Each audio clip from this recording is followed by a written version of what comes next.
Hello,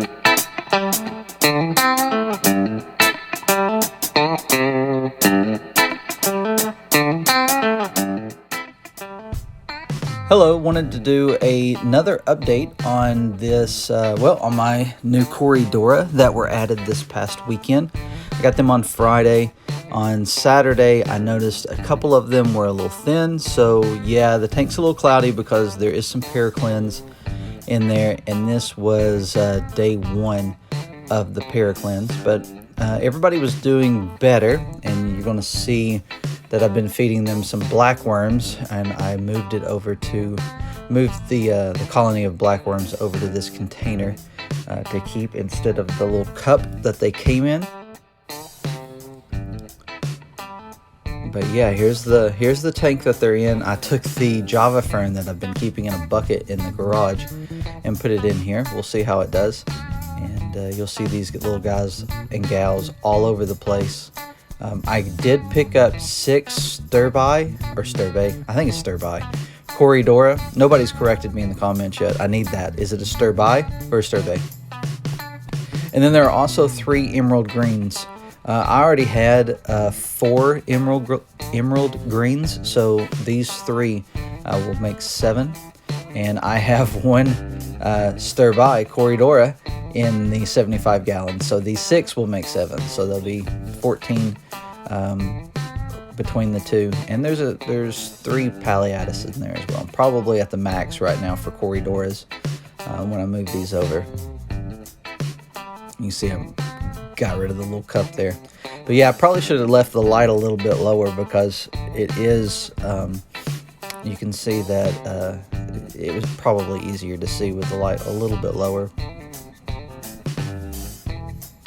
The driftwood's been here for a while. Everything's been here a while. The bag of bio rings has been in there for a while. I'm kind of pointing out the Sterbai here where they are. I've been trying to keep watch on them just because there's at least 2 that are very thin. And as I watched them on Saturday, they weren't eating. So late Saturday night, probably Sunday morning, I put in the Paracleanse. And I believe I've seen everybody eat since. Yesterday, I saw some, there's some blackworms in this right now, down on the bottom of the tank. I've been feeding them, I've been putting in a wafer and leaving it about an hour, and then I've been pulling that out, whatever's left, and then I've also been dropping in some blackworms and allowing them to go after them. There are a couple of mollies in here too. One of them is a molly that's just kind of misshapen. Doesn't seem to be anything wrong with it. It's just how he's always been. And when I was cleaning out the mollies, I did want to leave a male in the 75 gallon. And then this little one just got past me, and she's got a belly full of blackworms. She's enjoying the blackworms. But you can see one of these Sterbai, and then here's my filtration. I'm running I believe this is a small. I don't think it's a nano. It could be a nano from Aquarium Co-op sponge filter. I love these things. They're cheap and they do the job. This is one of the really thin ones in the middle, and you can see kind of the curvature of how it dips in. Compared to the emerald green here, who is looking very good. These emerald greens are looking great. I got that leaf ends up losing it. And let me address the bottom here. This is 2 days. 2 days with 6 and 3, so 9 Corydora in this tank.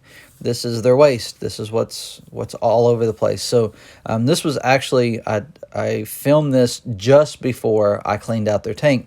Because there's meds, I couldn't just change water, and the water's doing well.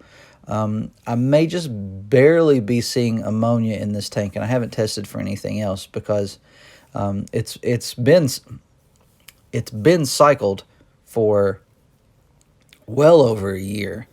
And it had mollies in it. I didn't clean it out. I emptied it out and filled it with new water. And yeah, so the tank's good. Tank's been running for a very long time. everybody seems to be doing well in it. I'm trying to point, that molly is in the way. There is another one of the very small ones, or it may be the same one. I'm not sure if it swam over. And here we come, up to the top. Now, that is, and I probably should look this up, that is, I remember when I first got Corydora, I was worried about that. Why are they swimming up to the top? And it can be a sign of distress, depending on how often it's happening, but it's also something that Corydora can do just in general when they're happy. My largest female does it like not constantly, but I'll catch her doing it every now and then. I think when they're surfing the glass, I think that's more of a sign that they're stressed. And sorry, the glass has not been cleaned on the inside. I haven't scrubbed it because I just want to keep it able to handle the bio load. So I left it a little bit dirty. And you see these greens, they're just bulletproof, I feel. They are doing great. They look good. This one's a little bit different in color, and I noticed that at the store, and I was okay with it. I'd like to see one that's a little bit different. Also doesn't hang out with the other two. So maybe they were a different shipment. Maybe they just been put together recently. But I mean, these cories, I haven't found any floating. I haven't found any laying on the surface, not able to move or anything like that. So I'm being very positive that they're all going to pull through. Today is day 2 of the Paracleanse, not this video, but today while I'm talking. And so tomorrow they get another dose of Paracleanse, and I think if they make it through that, we're probably on the home stretch. And we'll watch and make sure we don't see any ick or anything else pop up. And if not, I'll probably put them in the tank a couple of weeks from that Paracleanse treatment if everything looks good. Because really, parasites are the number 1 thing that you have to worry about with your fish. As far as what I've seen, that's the number 1 thing that I've had issues with. Fungal and bacterial and stuff like that. That you never know when that's going to come up, but it's something most of the time you can see signs of, especially ick. And I've only had ick come in with 1 fish ever, and unfortunately it was before I quarantined, so it went straight into the big tank, and I had to, actually I think I was still in the 25 back then, so it wasn't as bad. You can see how well these emeralds are doing in their shape. They're going after some black worms up there. You see one kind of coming out. It's where they try to hide, is underneath that. So that's one of the darker emeralds, and there's a dark emerald in there. So there's probably a Sterbai in there with it. And you can tell the difference. The Sterbai have the orange fins, and all of them are much skinnier. I was trying to see if I could get, and you can see that molly's just very full.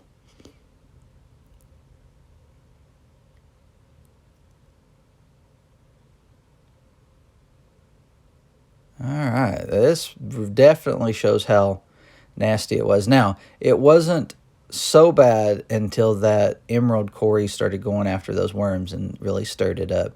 But yeah, I didn't finish talking about, I can't do a water change because I want to leave the medicine. So what I did is I took my vacuum and, or my siphon hose, and I vacuumed up all the gunk on the bottom and into a bucket, and then I allowed it to sit in the bucket for a while, and then I just scooped my water back out of that bucket and put it back in. And that way I leave my meds in, but I get rid of the stuff that's going to start to rot and create ammonia and issues. So hopefully that keeps it clean. I thought about that a little bit because I knew I didn't want to vacuum the water out and have to replace it and then treat again an extra time, because I'm trying to follow the instructions on the packet. Decided she had enough room for another worm, I guess. But these Sterbai, however, these cories, it's something I've wanted for a very long time. They have not, in the last few years, I haven't found a good school of them. I tried them one other time where I think I bought 4 of them. It was all that was left. they were all very thin, kind of similar to the two that are in here that had me worried. And I lost all of them over the matter of a couple of days. And it really was one of those situations where I should have just not bought them. I knew better. They'd been in quarantine for a while after this fish store got them, which is usually with the fish store that I got them from that time, not a good sign, because they definitely have something if they're not up for sale as soon as they hit the floor there.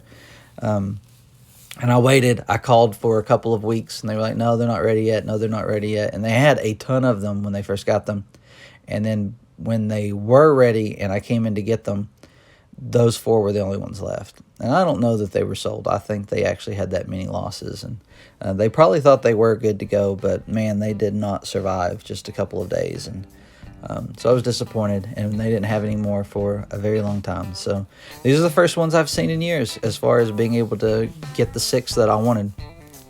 A few of them, these 2 right here, they look very good. I think they're pretty healthy. They were not very thick. They're a little bit pickier eaters. So I've been giving them wafers and then the blackworms, and I'll probably give them some frozen bloodworms coming up sometime soon. So, but that's them. That's the update on these fish. This is how they're doing. I promise. This tank looked a lot better a few hours later, but this was the footage that I got, and I appreciate everybody checking out the channel. I know a few people have been sharing it on social media, and I've seen that uptick in views, and yeah, so thank you. If you don't mind, like the video and comment. I'd love to have a conversation about these fish. That's really why I'm doing this. I'm not. Someone said I was breaking into YouTube. I'm not a YouTuber. I'm just video journaling my tanks and my experience, and I don't know if that makes me a YouTuber. I guess maybe. I don't know. Now I'm rambling, and I shouldn't ramble because you don't want to hear me ramble, do you? You can comment on that. I know, man, I am a YouTuber. All right. Thank you all for checking out my video, and thank you for checking out the channel. Feel free to subscribe and find out when I have an update on these guys or the 75 gallon. Thanks.